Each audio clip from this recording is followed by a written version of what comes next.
ವಿಶ್ವವಿಖ್ಯಾತ ಮೈಸೂರು ದಸರಾಗೆ ದಿನಗಣನೆ ಪ್ರಾರಂಭವಾಗಿದೆ. ಈಗಾಗಲೇ ಅಭಿಮನ್ಯು ಟೀಮ್ ಅರಮನೆ ಆವರಣದಲ್ಲಿ ಬಿಡುಬಿಟ್ಟಿರ್ತಕ್ಕಂಥದ್ದು. ಈಗಾಗಲೇ ಸಾಕಷ್ಟು ತಾಲೀಮನ್ನು ಕೂಡ ಮಾಡಲಾಗ್ತಾ ಇದೆ. ಪ್ರತಿ ಒಂದೊಂದು ಆನೆಯು ಕೂಡ ಸಾಕಷ್ಟು ಚರಿತ್ರೆಯನ್ನು ಹೇಳ್ತಾ ಇದೆ. ಬಹಳ ಪ್ರಮುಖವಾಗಿ ಏನು ಅಭಿಮನ್ಯು ಇದ್ದಾನೆ, ಈ ಅಭಿಮನ್ಯು ಸುದೀರ್ಘ 22 ವರ್ಷಗಳಿಂದಲೂ ಕೂಡ ಈ ಒಂದು ಪಳಗಿಸಿದಂತಹ ಆನೆಯಾಗಿದೆ. ಹೀಗಾಗಿ ದಸರಾ ಸಂದರ್ಭದಲ್ಲಿ ಅಭಿಮನ್ಯು ಹೆಸರನ್ನು ಕೇಳಿದ್ರೆ ಇದೊಂದು ರಣರೋಚಕವಾದಂತಹ ಇತಿಹಾಸ ಅಂತ ಹೇಳಿದ್ರು ಕೂಡ ತಪ್ಪಾಗಿಲ್ಲ.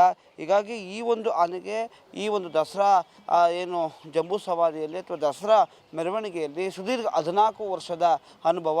ಹೀಗಾಗಿ ಕಳೆದ 4 ವರ್ಷಗಳಿಂದಲೂ ಕೂಡ ಚಿನ್ನದ ಅಂಬಾರಿಯನ್ನು ಹೊರುವಂತಹ ಜವಾಬ್ದಾರಿಯನ್ನು ಈ ಅಭಿಮನ್ಯು ಹೊತ್ತಿರ್ತಕ್ಕಂಥದ್ದು. ಭಾಳ ಪ್ರಮುಖವಾಗಿ ಬಲರಾಮನ ನಂತರ ಅರ್ಜುನನ ನಂತರ ಈ ಒಂದು ಸ್ಥಾನವನ್ನು ಅಭಿಮನ್ಯು ಹೊತ್ತಿದ್ದಾನೆ. ಹೀಗಾಗಿ 4 ವರ್ಷದಿಂದ ಚಿನ್ನದ ಅಂಬಾರಿಯ ಬಹು ಜವಾಬ್ದಾರಿಯನ್ನು ಅಭಿಮನ್ಯು ಹೊರ್ತಾ ಇರ್ತಕ್ಕಂಥದ್ದು.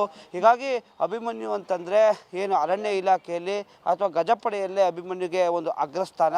ಯಾಕಂದರೆ ಇದುವರೆಗೂ ಕೂಡ ಅಭಿಮನ್ಯು 140ರಿಂದ 150 ಕಾಡಾನೆಗಳನ್ನು ಪಳಗಿಸುವಂಥ ನಿಟ್ಟಿನಲ್ಲಿ ಅಥವಾ ಕಾಡಾನೆಗಳನ್ನು ಸೆರೆ ಹಿಡಿಯುವ ನಿಟ್ಟಿನಲ್ಲಿ ಅಗ್ರಗಣ್ಯ ಅಂತ ಹೇಳಿದ್ರು ಕೂಡ ತಪ್ಪಾಗಿಲ್ಲ. ಹೀಗಾಗಿ ಕಾಡಂಚಿನ ಗ್ರಾಮದಲ್ಲಿರುವಂತಹ ಸಾಕಷ್ಟು ಹುಲಿಗಳ ಕಾರ್ಯಾಚರಣೆ ಇದೆ. ಈ ಒಂದು ಹುಲಿಗಳ ಕಾರ್ಯಾಚರಣೆಯಲ್ಲೂ ಕೂಡ ಅಭಿಮನ್ಯುನೇ ಅಗ್ರಗಣ್ಯ. ಹೀಗಾಗಿ 50ಕ್ಕೂ ಹೆಚ್ಚು ಹುಲಿ ಕಾರ್ಯಾಚರಣೆ ಕೂಡ ಪಳಗಿರ್ತಕ್ಕಂಥದ್ದು. ರಾಜ್ಯ ಹಾಗೂ ಅಂತಾರಾಜ್ಯ ಮಟ್ಟದಲ್ಲೂ ಕೂಡ ಅಭಿಮನ್ಯುವನ್ನು ಹುಲಿ ಕಾರ್ಯಾಚರಣೆಗೆ ಹಾಗೂ ಏನು ಈ ಒಂದು ಆನೆಗಳ ಕಾರ್ಯಾಚರಣೆಗೆ ಬಳಸ್ಕೊಳ್ತಾರೆ.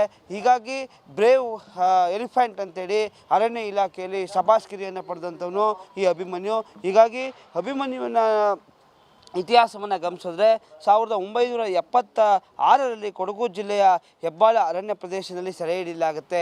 ಯಾಕಂದರೆ ಸಾಕಷ್ಟು ಪುಂಡಾನೆ ಆಗಿದ್ದಂತಹ ಅಭಿಮನ್ಯು ಸಾಕಷ್ಟು ಅಗ್ರೆಸಿವ್ ನೇಚರ್ ಅಂತ ಹೇಳ್ತಾರೆ.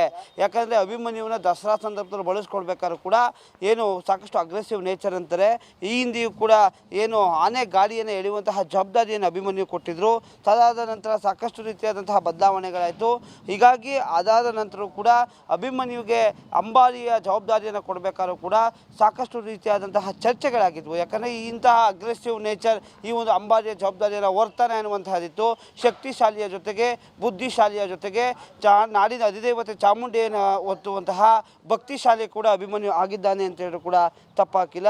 ಹೀಗಾಗಿ ಏನು ಈ ಒಂದು ಅಭಿಮನ್ಯುವಿನ ಬೃಹದಾಕಾರದ ದೇಹ ಮೈಕಟ್ಟನ್ನು ನೋಡೋದಾದರೆ ಏನು 58 ವರ್ಷದ ಅಭಿಮನ್ಯು ಈಗಾಗಲೇ 2.74 ಮೀಟರ್ ಎತ್ತರ ಇರತಕ್ಕಂಥದ್ದು, 5,000ಕ್ಕೂ ಹೆಚ್ಚು kg ತೂಕವನ್ನು ಹೊಂದಿದ್ದಾನೆ. ಪ್ರಸ್ತುತವಾಗಿ ಮತ್ತಿಗೂಡು ಅರಣ್ಯ ಪ್ರದೇಶದಲ್ಲಿ ಅಥವಾ ಆನೆ ಶಿಬಿರದಲ್ಲಿ ವಾಸ್ತವ್ಯವನ್ನು ಹೂಡಿರ್ತಕ್ಕಂಥದ್ದು. ಹೀಗಾಗಿ ಈ ಆನೆಯನ್ನು ಏನು ಮಾವುತ ವಸಂತ ಹಾಗೂ ಏನು ಕಾವಾಡಿಯಾಗಿರುವಂತಹ ರಾಜು ನಿರ್ವಹಣೆ ಮಾಡ್ತಾರೆ.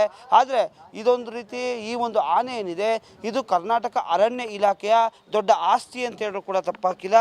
ಹೀಗಾಗಿ ಈ ಒಂದು ಆನೆ ಕೂಡ ಈ ಬಾರಿ ಭಾಗವಹಿಸ್ತಾ ಇರ್ತಕ್ಕಂಥದ್ದು ಅಥವಾ ಅಭಿಮನ್ಯು ಈ ಒಂದು ಜವಾಬ್ದಾರಿ ಹೊರತಕ್ಕಂಥದ್ದು ಕೂಡ ಒಂದು ರೀತಿಯಾದಂತಹ ಏನು ಸಂತೋಷದ ಸುದ್ದಿ ಅಂತ ಹೇಳ್ಬೋದು. ಕ್ಯಾಮರಾಮನ್ ಸತೀಶ್ ಜೊತೆ ಯಶಸ್ ಮಾವತ್ತು, ನ್ಯೂಸ್ ಕನ್ನಡ, ಮೈಸೂರು.